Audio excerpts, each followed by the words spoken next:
I mix what I like, what I like, what I like, what I like.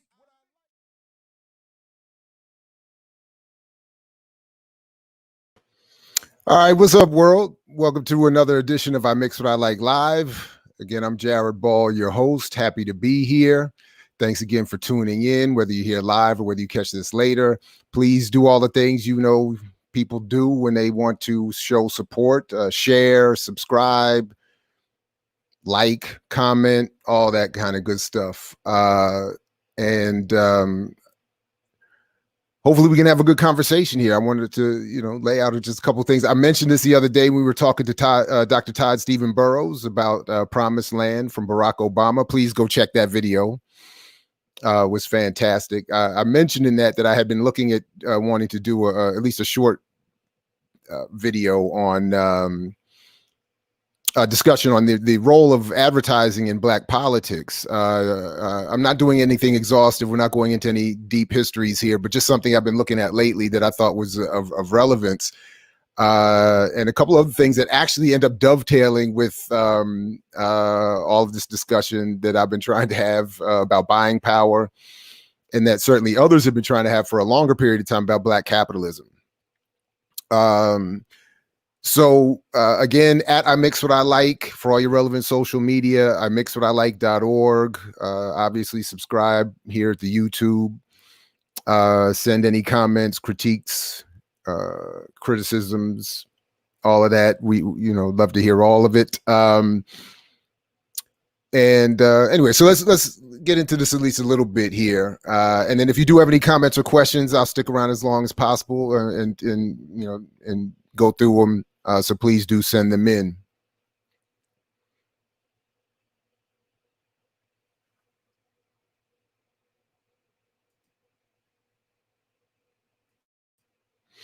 So initially, I just want to start by saying that contextually speaking, so to speak, I think, again, that we're in a moment where many of the social ills that we're all dealing with can be discussed. The question is how and in what ways will they be discussed? How will they be framed? What responses will be encouraged? What messaging and symbolism will be attached, and so forth. And that I think at a point right now, we need to be more vigilant about not only the history of propaganda as it relates to this country, but its role in shaping the conversation we're having right now regarding anything from voting to Black Lives Matter to the economic system to Black history to history in general. And that I think that the goal right now is, especially at a time where the economy is struggling more than normal, where shifts in the economy are occurring, where a lot of people are losing their jobs, are losing employment, having employment levels reduced if they are able to keep a job, that as this would be understandably a moment where people would want to start raising questions about the economic system and the society in which we live, that there would, of course, be a tremendous backlash, or as my godfather, Tom Porter, always points out, an attempt to negate. Our goal is at least to negate the negation, and their goal is to become the negation that negates the work we're trying to do. So in other words, as so many people are hitting the streets or raising questions or becoming more critical, there's more effort being ramped up and engaged to limit the ranges of those conversations. And one of the primary mechanisms for doing that in this society, developed over the last 100 or more years in this country, has been to use advertising as a euphemism of psychological warfare, propaganda, or, as we can even talk about here in a moment, the very idea of mass communication itself. Is, in other words, the importance of propaganda and mass communication, advertising, as Marshall McLuhan called it, a vast military operation, can't be overestimated. We have to appreciate at least the attempt. We can debate about the impact or the effectiveness, but we shouldn't ever look to diminish the attempt itself. So one thing that I've been looking at is, and I'll pull up here for us to to look at a little bit is this blog from Advertising Age. Advertising Age is one of the oldest industry monitoring, advertising, marketing industry blogs, or before blogs, what do they call them? I forgot the phrase, but materials that are dedicated, journalism, media that is dedicated to a particular industry. And I just blanked on what the phrase is. Ad Age, again, are the ones that let the world know that in 2008, Barack Obama's presidential campaign was awarded the marketer or brand of the year, that Obama had been marketed as a product. And they do a lot of, I think, very interesting monitoring of the advertising world, not critically in the way that we might or should, but in terms of offering important information, they do a lot of it. And this is one of the things that I've noticed that they've been doing lately, which is keeping a regularly updated blog tracking brands' response to racial injustice, which I've just thought was a fascinating thing, and I appreciate that they've done it. This is the second half of it. If you see here, this is where it's sort of the first half, where they monitored the beginning of the post-George Floyd uprisings up until about June 30th. But I just want to start with some of the more recent, covering up until this month. And I would invite you just to check it out and see it more for yourself. But just some of what I wanted us to look at here. As they say here, the death of George Floyd in Minneapolis sparked nationwide protests, rioting. I think better described as uprising, but rioting and a civil unrest. Floyd, a black man, died after a white police officer kneeled on his neck for several minutes. I think that was 8 minutes and 46 seconds to be exact. Brands, which often remain silent when it comes to social justice issues, began speaking out, along with ad agencies and media professionals. Nike was quick to release a 60-second spot from Weeden Kennedy, Portland, encouraging Americans to not turn their backs on racism, with a twist on its long-used tagline, "For once, don't do it." Other brands, including YouTube, the NFL, Disney, Amazon, Netflix, followed suit.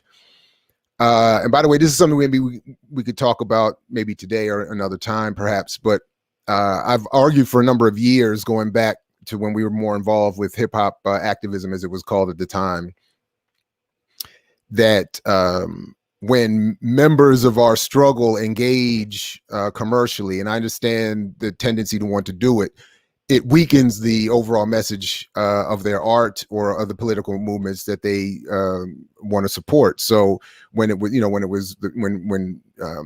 Kweli or Common were doing Toyota and Coca-Cola commercials, while also standing for Black justice in some form or fashion, I was arguing that back then, this is early 2000s, that this was a political mistake. I'm not to bash them as individuals, but to say politically it's a mistake to associate yourself with the brand, these popular brands, while, and at the time I was told, people were saying, well, the claim is that they will expand their reach, and therefore their reach and the politics and their music will have a greater impact. I think the opposite is true.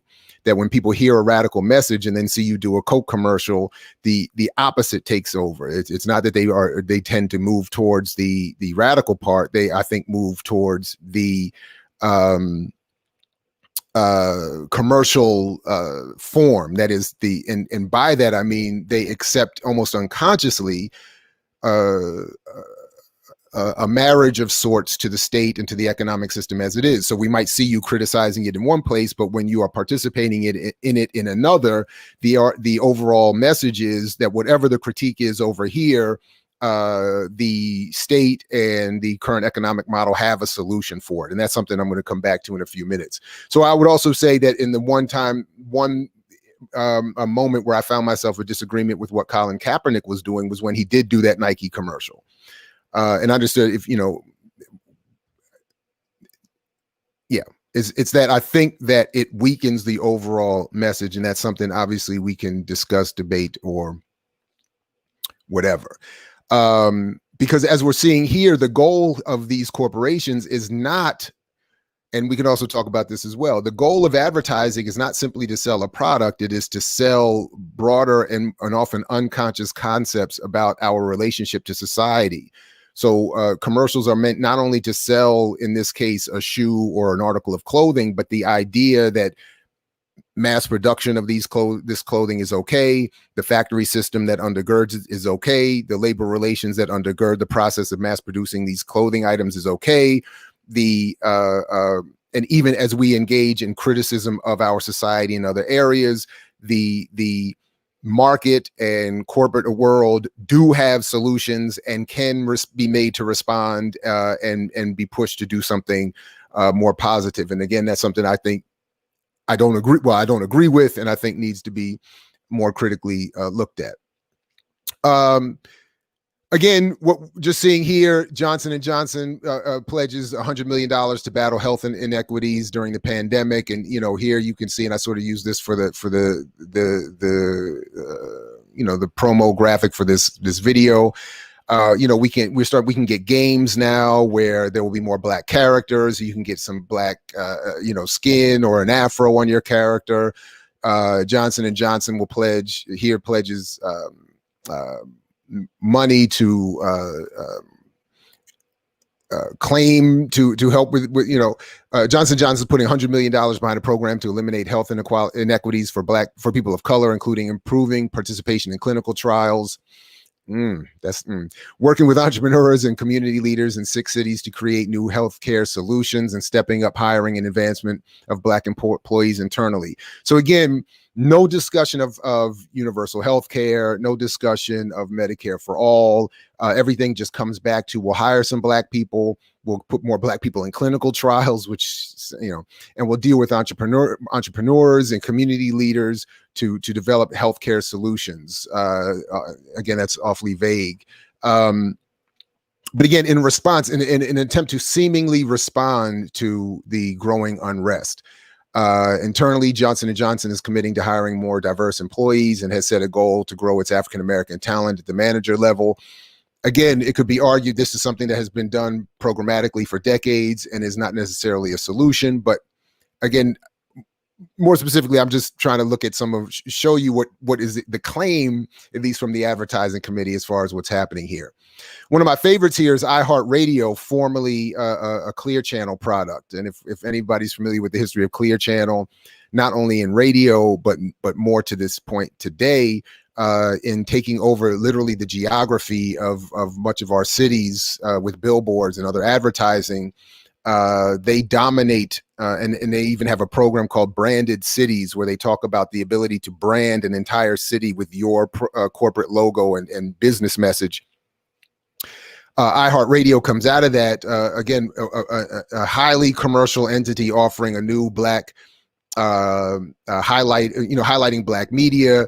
iHeartRadio, I think, also launched a Black news program or division or channel or whatever that is meant to expand at least the commercial corporate reach. Again, if we just look here, iHeart was determined to shine a spotlight on Black excellence, hosting HBCU homecoming celebration on iHeartRadio in collaboration with McDonald's, Pepsi, Ulta Beauty. Again, just bringing commercial environment and the corporate world into Black spaces with the idea that somehow if we pay homage to HBCUs and homecomings, that this is somehow a way to alleviate inequality and suffering. Yesterday's events were the climax of a month-long drive to honor the histories, cultural impacts of notable alumni of HBCUs. Homecoming celebration series podcast. So Lionel Richie, Steve Harvey, Killer Mike, and other celebrities brought out again to promote the work of iHeartRadio. One of the ones I want to get to, I'm going to move ahead here, that I want to get to at least a little bit, so we just don't take all day reading all of this, which will also offer a good transition to something I want to get to here shortly, is this relationship between Netflix and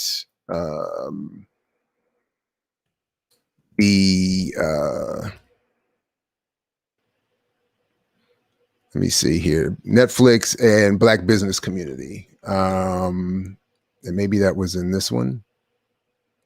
No. I could have sworn it was right here. Let's see, BEA, because I thought I was in this one. Oh no, no. By the way, while I'm pulling that up, let me just show you this here. This is something that I look at all the time too. Every year they come out with this advertisers fact pack from Advertising Age, which talks about the amount of money being spent commercially, as you know, an important reminder of just how bought and paid for our commercial environment actually is. And it talks about some of the leading advertisers. Amazon obviously spent 6.9 billion. Some of the leading corporate ad buyers, national advertisers ranked by U.S. advertising spending. This is just what they spent in targeting U.S. populations. Amazon at 6 billion, Comcast at 6 billion, AT&T, Procter and Gamble, which buys not just for their, you know, they also buy for ads for other corporations. Alphabet, which is the parent company of Google. So this is part of the pool of money, by the way, that so much commercial media wants to target Black as well. So why, you know, I and others have argued for a long time, it really doesn't matter at the end of the day, the race, gender, sexual orientation, or even politics of media ownership. If it's a commercial environment seeking this ad revenue, the content is going to be have to be shaped to satisfy largely their interests. So this is why there needs to be, you know, obviously some sort of independence and developed independence and development of alternative media spaces. All right, let me just see if I can find this very quickly, because there was a relationship developing between the Black Economic Alliance, which I definitely want us to talk about briefly, and Netflix, which was the and I think I've just lost the page though. I thought I had it all pulled up and ready to go. My apologies for that. But it's not on this page. So it must be, is it on this page? Alliance. Oh, whoops, I didn't do that right there.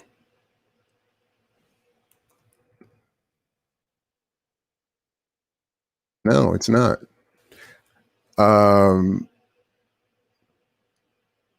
So where did I get that connection? Anyway, there was a connection made between Netflix and the Black Economic Alliance, which I must have pulled up and found somewhere else, because the Black Economic Alliance is oh man, I don't know where I got that. Amazon follows suit. Netflix and Red Bull, largely influenced by the city of Atlanta. True Colors, Fisher logos, and Netflix. Anyway, I don't know exactly where I got that from, but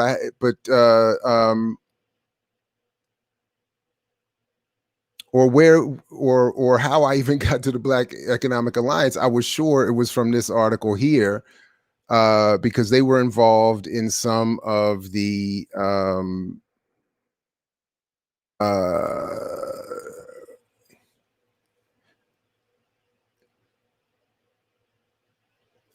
that's messed up. Anyway, okay. Somewhere, and folks, we well, you know, obviously I owe everyone an apology for not having this prepared. I thought I had it all set up here. But at some point there was some arrangement being made between Netflix and this Black Economic Alliance. I will come back and find that at another point. But what I wanted to get to at least was to talk about, again, going back to what I said at the beginning, that there is an attempt here to limit the ranges of our response to these worsening economic conditions and the realities. So Netflix and Amazon, who we can at least see here, Netflix Netflix has wanted to be involved with this attempt to pay homage in some way to the uprisings, where they want to reach out and develop more relationships with Black audiences and communities, partnering with Ally Internship, dedicated expanding job opportunities, internships, chemistry council. And in fact, let me try to put it this way.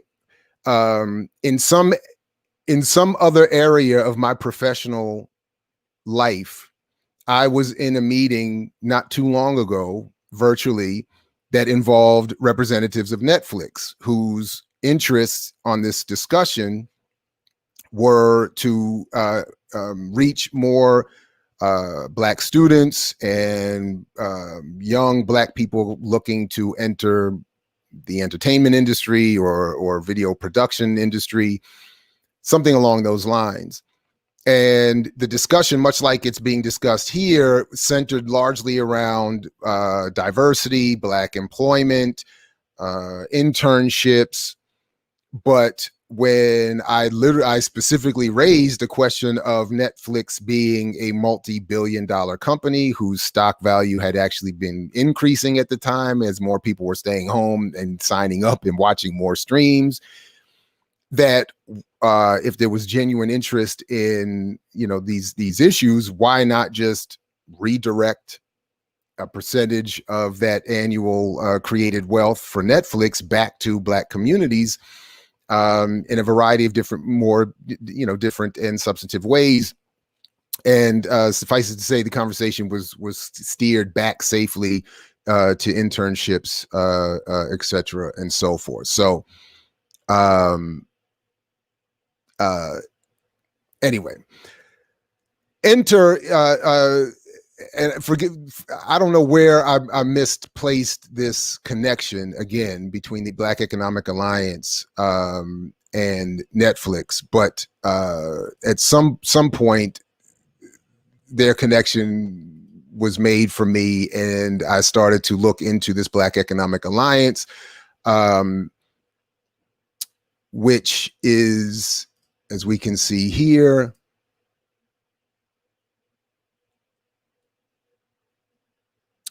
dedicated to the issues of work, wages, and wealth for Black people. And I want to actually play you a clip from one of their recent appearances on The Breakfast Club that I think says a lot about what it is the point I'm trying to make here. But it features two of their leading members, Tony Coles and Charles Phillips, who are answering questions, a short segment here, answering questions about Black economic development. Now, what this group is, and it's interesting that as we see here, they are a group of entrepreneurs, Black entrepreneurs and business owners who have coalesced with Black politicians and venture capitalists to try to steer more money to Black businesses. They have developed, as you see here, an electoral policy platform and have raised money and spent a lot of money for Democratic Party candidates and to get Black people to vote for the Democratic Party. They're supported here by the Lincoln Project, which is, again, a development of the Republican Party Never Trumpers, who wanted to support Republican and Democratic Party voting for Biden in this last election, and their project obviously failed since Trump got more Republican support than any president maybe ever, if not in modern history. So they didn't not only get Republicans to leave Trump, but they weren't even able to draw down his numbers from Republican support, as many Republicans stayed with the Republican Party and increasingly so voted for Trump. But my point here is that this Black entrepreneurial group that is involving itself in Black politics and connected with this advertising response to a wave of Black unrest, has an electoral political platform that involves redirecting the black vote to the Democratic Party, and on the agenda on a platform of work, wages, and wealth. All right, so with that little setup, I want to play you this clip from when they were on the Breakfast Club recently, and Charlemagne actually asks a legit question. I don't think he gets a legit response, and then I don't think his follow-up is legit enough, but it is certainly a good place for us to pick up. So check this out, and please let me know if for some reason you're not hearing this.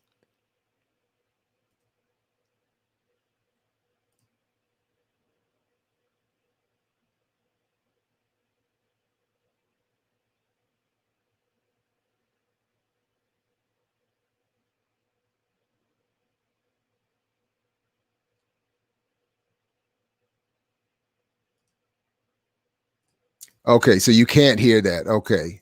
Thank you, Tandasi's Way. I'm not sure why that doesn't, that's tough. Okay, so this is what Tony Coles is saying here. You're saying restart. I don't know. I wouldn't know what that restart. What, play it again? Because if it's not hearing, yeah, I don't think. Yeah, if it's not hearing, I don't. For some reason, I guess the sound just doesn't go through this platform. Anyway, but what he's saying is, he's asked by Charlemagne, can we develop small businesses to the point where we basically overturn our economic inequality? And his response is, yes, we can. And he's backed up to a certain extent by his colleague here, Charles Phillips, in saying that that he says here that we are a group of people who learned how the system worked. Yeah, I did make sure. I did make sure. I mean, I'll try it again real quick, but it doesn't give me the option when to turn the audio on. Oh, yes, it does. Check that out. Check that out. Check that out. Good looking out. I thought I had done that, but good looking out. Here we go. Let me start that up. Let me bring that back. Let me bring that back. Let me bring that back. Good looking out, folks. I appreciate your help. Question for Tony and Charles. Can black people small business their way out of poverty? Some people say yes, some people say no. What do you think?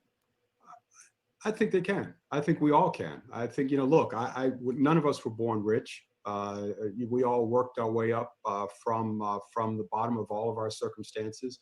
And we just figured out a way to learn how the system works and operate within the system. So I think absolutely. I mean, if you can create jobs for other people through a mom and pop small business, whether it's a salon or a barbershop, that's economic power right in the community. And we're not talking about Bill Gates' wealth. Yeah, we're not talking about. Yeah, you got to own something to build wealth. Again, just a salaried employee, that's hard. You may be okay, but we need to own things and grow things of our own. Right. Everybody doesn't have to be as rich as Bill Gates. True. But I mean, everybody can't be a business owner either, can they, right? Well, why not?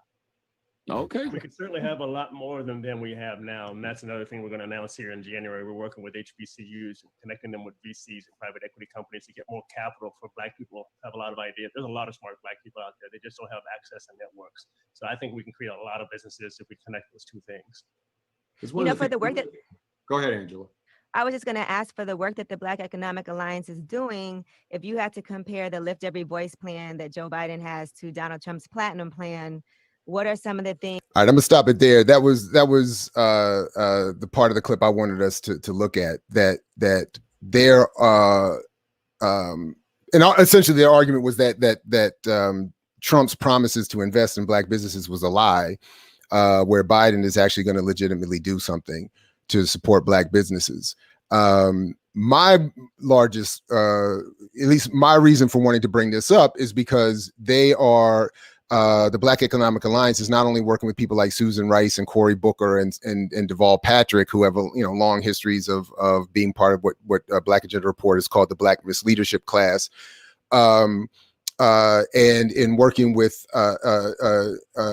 and to promote this idea that black businesses and black entrepreneurialism and capitalist investment is a solution to black economic inequality, and to hear their at least one of the two, Tony Coles, one of the leaders of the Black Economic Alliance, saying emphatically that we can actually develop enough Black business to overturn Black economic inequality is part of the mythology that not only I've been talking about in terms of buying power, but in terms of more importantly, limiting our analyses as to what we can actually do to get out of this mess. And that ultimately what I'm getting at is that advertising all of this investment in Black politics, all of this symbolism and symbolic reference to Black suffering, an investment in Black entrepreneurialism is again meant to stifle the righteous uprising that people are engaged in and feeling right now, and ultimately meant to limit the responses that we would be encouraged to develop. And in fact, just very quickly, just to show one more thing here, in that Ad Age report I was talking about, they mentioned it again here in terms of Target reopening right there in Minneapolis where George Floyd was killed, and in response to the uprising targeting Target, they have rebuilt with an attitude, an idea, and a design structure that is meant to attract Black customers back into the store. So again, it is this nearly 6 months after it was ransacked in the aftermath of George Floyd's killing, a Target store in South Minneapolis is reopening, writes Bloomberg News. And then it says here, the store, which sits right between Target's own headquarters and the spot where Floyd was killed by police, drew a national spotlight when it was looted and burned during demonstrations denouncing police brutality in the neighboring 3rd Precinct, drawing shoppers from areas twice as Black as a typical Target, according to cell phone data tracked by SafeGraph. The site's destruction incited a wider debate on what giant corporations owe their local communities, especially ones that are far more diverse than their internal C-suites. And with Black shoppers holding more than $1 trillion in annual spending power in the US, according to Nielsen, Target had an incentive to figure it out. So again, the mythology of buying power constructed through Nielsen, as we've talked about many times already before, and also, by the way, constructed by the Black commercial press, as those Nielsen reports are, all referencing the singular Selig Center source for the buying power claim itself, is being used here to justify not only the reestablishment of those same major corporations whose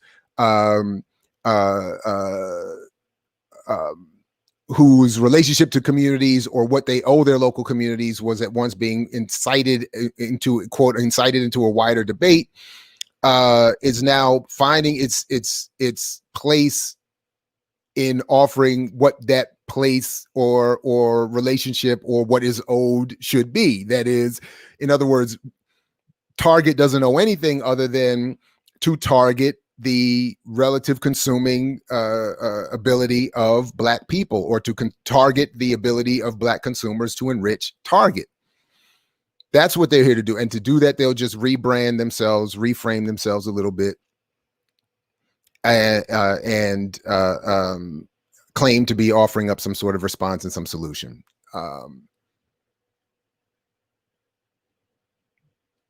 Mostly, and most importantly, and then I will stop here and I'll check some of the questions and comments and see if there's more you all want to get into or something I can respond to. But essentially, again, my point is that even more importantly is that advertising as a military operation, again, to reference McLuhan correctly, as I think he was, is meant here to not only capture whatever remaining dollars exist in Black communities to help enrich these major white corporations, but it is to limit the ranges of thought and ideas that we bring to bear on our condition and what might be done about it. Now, in that conversation, by the way, with the Breakfast Club, the Black Economic Alliance do accurately point to the fact that shifts in the economy are coming, and that Black unemployment is expected to hit 25% by 2030. But their response is to get more Black people trained and employed in the sectors of the economy that are going to be seen to be growing, like high-end manufacturing, which is, to me, anyway, healthcare, digital, Silicon Valley digital product work. And there was one other that's slipping my mind. But my point is, it doesn't matter. The point shouldn't be getting Black people employed in sectors of the economy seen to be growing in the future. The point should be, if those are the sectors of the economy that are going to be growing, the wealth that is created by those sectors needs to be properly redistributed to everybody, so that it doesn't matter where you are or are not in the economy in terms of your employment or your labor preparation.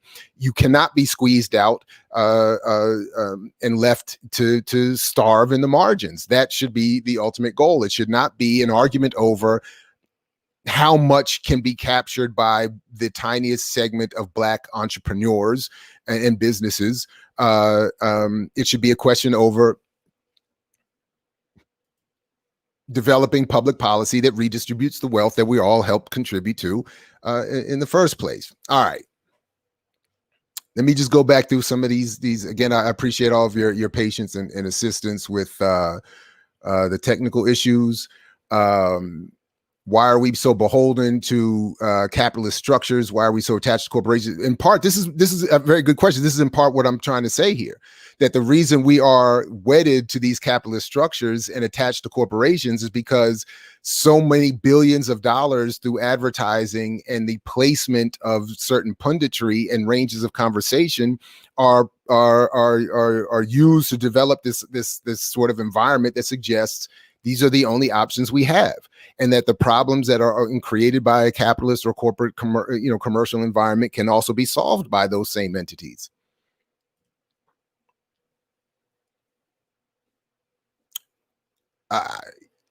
Perhaps what Wilderson does with Afro-pessimism is, I think, in many ways above my head. What I like about what he did in his argument in Incognegro is how he argued he deployed that concept vis-a-vis the struggle of South Africa. That's so absolutely. Yeah, I would agree with that as well. Could abolishing corporations be part of reparations? Sure. I mean, that certainly could be one thing. They don't have, but I would rather than argue for the abolishment of corporations, I would rather argue that the wealth they create be redistributed, whether it's specifically to Black communities or to everybody, so that there's, inequality is more or less moot. In other words, recreate the incentive that the you being allowed by public policy, right, and mandate to establish a corporation to produce wealth for, cannot just be for your stockholders, but must also be for the stakeholders, that is, for the rest of us. And again, I would just want to raise a question about what form of reparations that is, because Netflix would argue they are standing for reparations by offering Black internships and funneling some money to Black media and to supporting the run of Black movies on their platform. But I think so. I would want us to discuss what form that reparations would be meant to have. Is this the first time in history on this scale that the Black struggle has been commodified? I would argue yes, and it's only because the ability to commodify and propagate has increased. This is something that I and others have talked about, at least in some ways was crystallized in the Nixon administration moment, the sort of the height of the public debate over Black capitalism and how it should be defined, or even a critique of whether it should be engaged at all.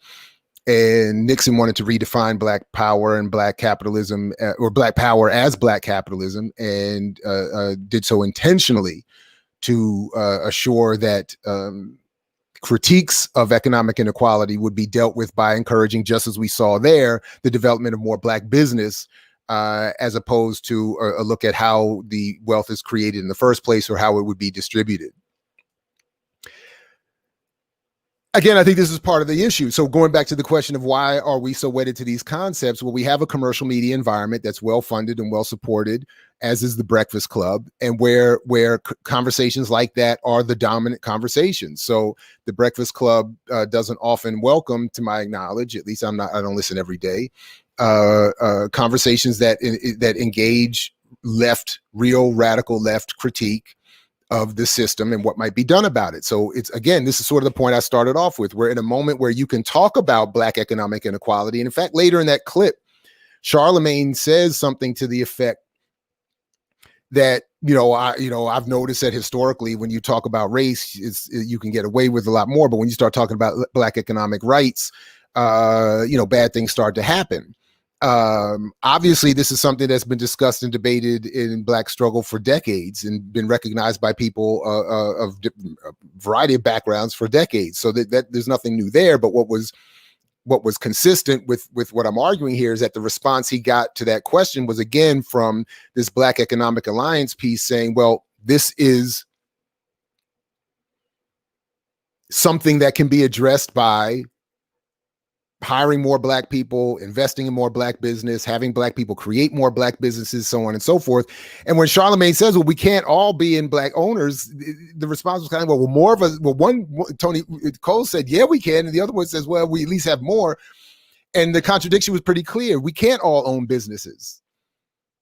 Who's going to consume in those businesses? And as a report that I've contributed to is going to come out around Martin Luther King's birthday holiday in January, and we're definitely going to do some discussion of that here because we looked very carefully at the condition and history of Black businesses, and the idea that you can increase Black businesses to help Black people as a whole is pure mythology. So that's why I really strain to understand how people who claim to understand economics and Black entrepreneurialism would make this argument unless they're willfully misleading people in order to capture more investment for themselves, but without alienating their own consumer base, who is Black, who you have to convince must maintain themselves in this system to enrich yourself and to solidify your own placement, trying to attract commercial investment,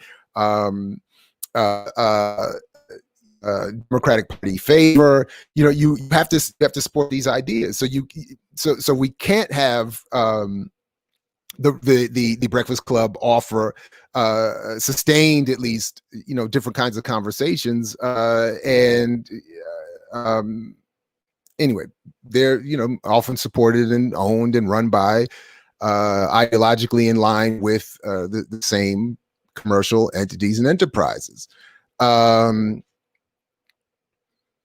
Well, yeah, there's a difference between rich and wealth. Absolutely. Gates isn't rich, he's wealthy. And that's something they didn't get into. The simple answer, of course, is rich is what you are when your labor generates high wages for yourself. Wealth is what you earn when someone else's labor generates income for yourself. And so, most of us have to sell our labor to generate an income. Some of those incomes can get high relative to others, but that's not the same as wealth, which is the people who actually own the processes that pay the people their incomes, and they make money off of the system running as it does. And this is, again, another point. B. More Akuma brings up quite well. I mean, and that's left out of that same kind of conversation. But again, going back to my initial point, the conversation is dominated by a commercial and advertised environment. So you have a Breakfast Club or a Black Economic Alliance having a conversation about Black economic inequality when both of them are beholden to the very same processes, very same entities, are targeting the very same commercial advertisers and corporate investment. So they're going to have very limited conversations, to the point where they're not going to engage this discussion here where, yeah, you could get more Black people hired, but if we don't deal with so many other issues, including the anti-Blackness that has those people paid at lower rates, then it doesn't really matter. And then similarly, it presupposes that even Black people being hired, that there would be enough of this repurposing of black labor to this new economy, as was said in this clip here, that would allow for more black people to be hired and then paid a livable wage and so on. There's so many levels of mythology going on here, and they are Richard Nixing it up. Let's see. Charlemagne said, not everyone can be a business owner. You don't need everyone to be, you need at least one person in the household or family. We can begin to raise one in the family to specifically learn business. And that person would be responsible to create business for the family with the family's financial support. Again, I get I understand why this claim would be made. It is just, what I'm arguing is that this very kind of argument is the response to the commercially propagated environment that we have that encourages this mythology. So for instance, this logic presupposes that there is enough money within the black community to actually support these businesses. So even when you say with the family's financial support, it presupposes that other people in the family have the financial capability to do that. As this project I've just been a part of points to, this is exactly the opposite of what is first of all, it's of the reality that is required for businesses to evolve. For instance, the most successful businesses don't rely on family or personal investment to begin and to grow. At the same time, non-black communities of all backgrounds in this country's context have more familial support within them possible to support their entrepreneurial endeavors than black people have. So on both ends, in this instance, black people don't have what is required to expand. They don't have the access to investment capital that you need, and they don't have the money within their own families and communities to support their own businesses in the way that you're talking about. And then lastly, no community's business evolves in this way. This is not the way that black wealth or wealth for any community is generated. So that's why I'm saying we need more of an emphasis on redistribution of the wealth that is created than we need an emphasis on how we create wealth for ourselves, because that part is a largely locked, blockaded pathway. It just doesn't. Anyway. A lot of good stuff happening in the chat here. Let me see if I can, some of it, I don't want to interrupt. It's not even involving me. And Netflix took support Dave Chappelle by no longer streaming his show. He told him he wasn't getting paid. Ain't that reparations for us? Trickle down reparations. That's funny. That's funny. Oh yeah, who's talking about Peniel Joseph? Yeah, go back and check our debate on Peniel Joseph. That's I wonder if they reached out to Ice Cube and took his black agenda. I don't know. It seems that we're asking people to pursue revolutionary organizing in all areas except economics. Economically, we should pursue government wealth redistribution. We should only pursue government. Again, what I'm arguing is we can pursue whatever we want. I'm just simply saying that the only revolutionary approach to economics is to get rid of capitalism and create a whole new economic system. So part of what I think is the mythologized within certain segments of black communities is that it is revolutionary to make sort of these variations of black nationalist claims about what we can do internally with our economy and with ourselves. And that's part of the mythology.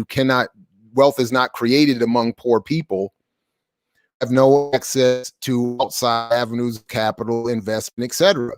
So that's why you still have great amounts of inequality, even within white America, that a white supremacist capitalist system has not even been able to eradicate poverty within all of white America. And in part because poor white communities suffer the same kinds of economic economic exclusion that Black and other communities have, that you cannot take poor people, have them pool resources and develop wealth for themselves. That's not how wealth is created. So I would say, to me, more revolutionary act is, if we're not going to get rid of capitalism, at least argue aggressively for public policy that says whatever wealth gets created in this country should be redistributed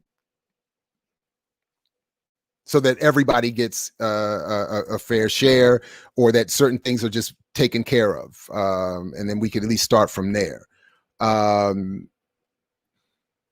It's not that the economic arena is inherently counter-revolutionary, unless the argument is we can develop an economic sovereignty and then address ourselves to the broader context. That part, I would argue, then is counter-revolutionary.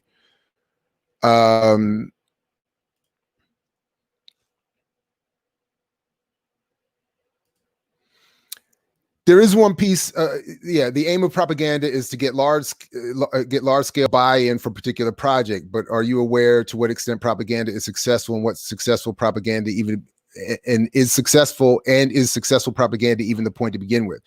So as I said earlier, this is sort of my point. The argument for me is less about the impact of propaganda than the fact of propaganda.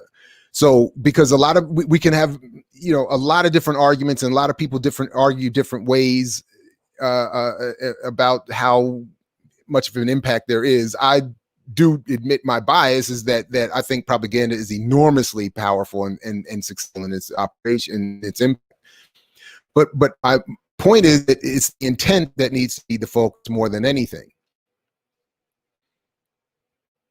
The attempt to propagate a certain mythology is what we need to be aware of. In other words, again, we could argue that it's not having an impact on me or you or whoever, but we, I think, should be mindful of the fact that, yes, Netflix and Amazon and YouTube and Google and whoever are trying to insinuate themselves into this conversation about Black politics and responses to Black inequality, so as to limit the range of Black conversation, political organization, resistance, response. This is, obviously it's not just for Black people. This is done for all communities. All commercial and advertisement is done for this purpose. And let me just pull up one other thing that I did intend to at least quickly show. Anyway,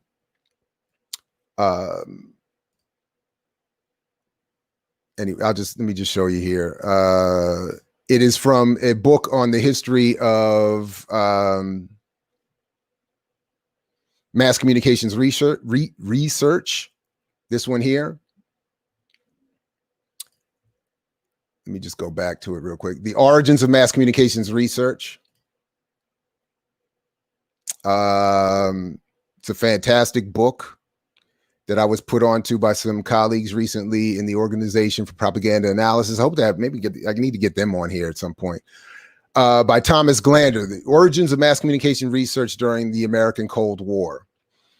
And this is I just want to show, although continuing to engage in the same activity of mass persuasion, propagandists and the social scientists who assisted them opted for a series of more neutral sounding terms to describe their work, the most common being mass communications.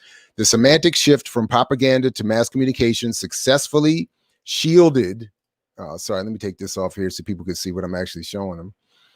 The semantic shift from propaganda to mass communication successfully shielded the growing army of mass communications researchers from the criticism of such attempts at mass persuasion that were rife throughout U.S. society during the first part of the 20th century. And I bring that up only to say that, at least for this conversation, to say that over the last 50, 60 years, this development of euphemism from propaganda to public relations to mass communications to strategic communication to advertising to marketing to branding, all of these engage in the same basic logic. How do you mass manipulate people's behavior? By creating dominant narratives, as my sister Erica Keynes talks about, to creating, as I've been trying to talk about here, a narrowing of the discussion so that we can bring up Black inequality maybe in ways we've never been able to, but the response is so, or the range of discussion about it is so narrowly held. So we can't have, for instance, ideologically speaking, the ideas of a real Dr. King or a Malcolm or Assata Shakur or people certainly currently locked up like Mutulu or Sundiata Acoli. We can't include them, or we certainly can't even include actual Black left or left thought. But we can include a response that comes from the Black Economic Alliance, the Black bourgeoisie, the Black business class, who, as you just heard say, we were the ones that could figure out how this system works and make money. Not to say that that is an anomaly, but to say that if all of our people follow this logic, they can also make money too. And that is part of the mythology that I'm arguing is anyway. And so, does it successfully work every single time? Does every person who hears that message believe it? No. But even if you don't agree with it and you hear it, where do you go to hear the alternative? Where is your alternative ideas or solutions supported, developed, discussed, debated, et cetera, and so forth? Again, this is part of my largest concern about all of this.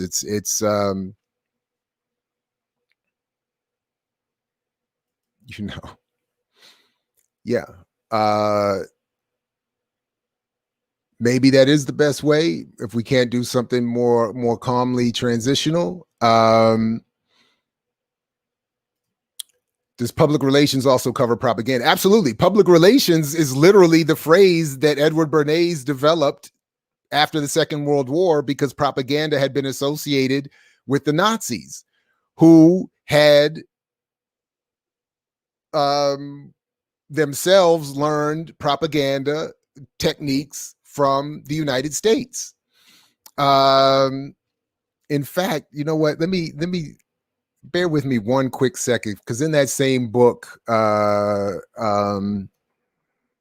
he makes a point. Let's see. I'll just show you here real quick. To that last point.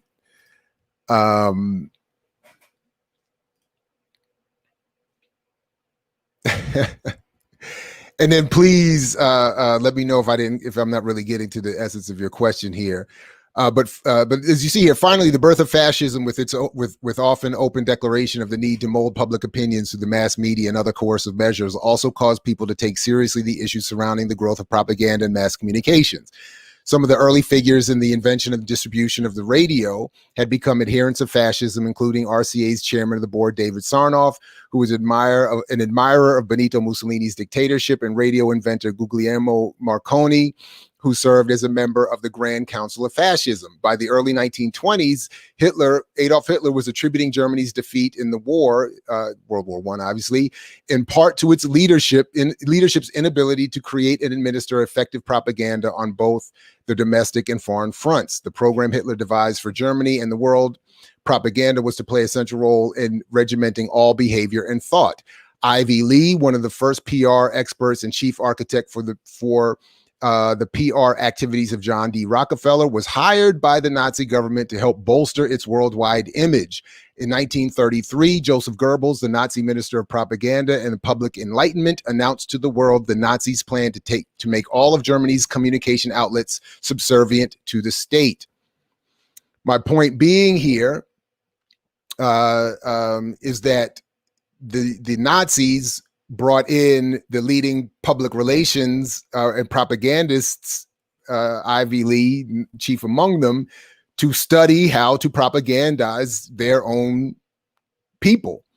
And then part of that propaganda was to blame all of the inequality that Germany suffered to the influence of Jews, and particularly radical Jews, and many other radicals, communists, socialists, homosexuals, certainly African descendants, and all of those people got swept up through about a decade or so later into the Nazi Holocaust. Having that process paved or eased by the paving of the way of propaganda in advance of that. So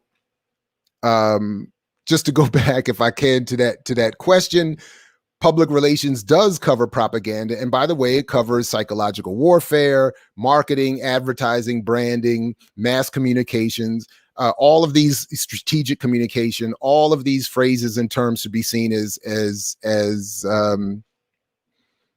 euphemisms. Anyway. Anyway, I hope some of that made sense. I've gone about an hour here. I just wanted to try to throw out some of those ideas that I've been looking at, and again, forgive me for some of the technical difficulties, and then also missing this particular segue between Netflix and the Black Economic Alliance. I'm going to go find that, and I'll either add it to the comments or the description or something later, or we'll talk about it at another time.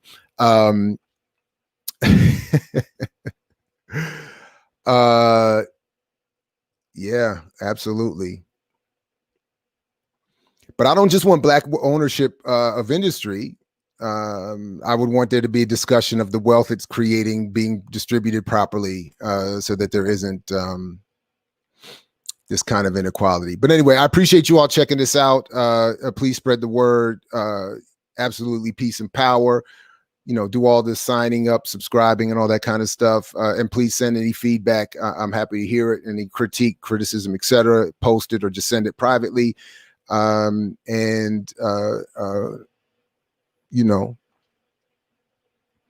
with that, we'll catch you next time. So anyway, I mix what I like, imixwhatilike.org. Thanks everybody again. Like Fred Hampton used to say to you, we say peace if you're willing to fight for it. So peace, everybody. Take good care.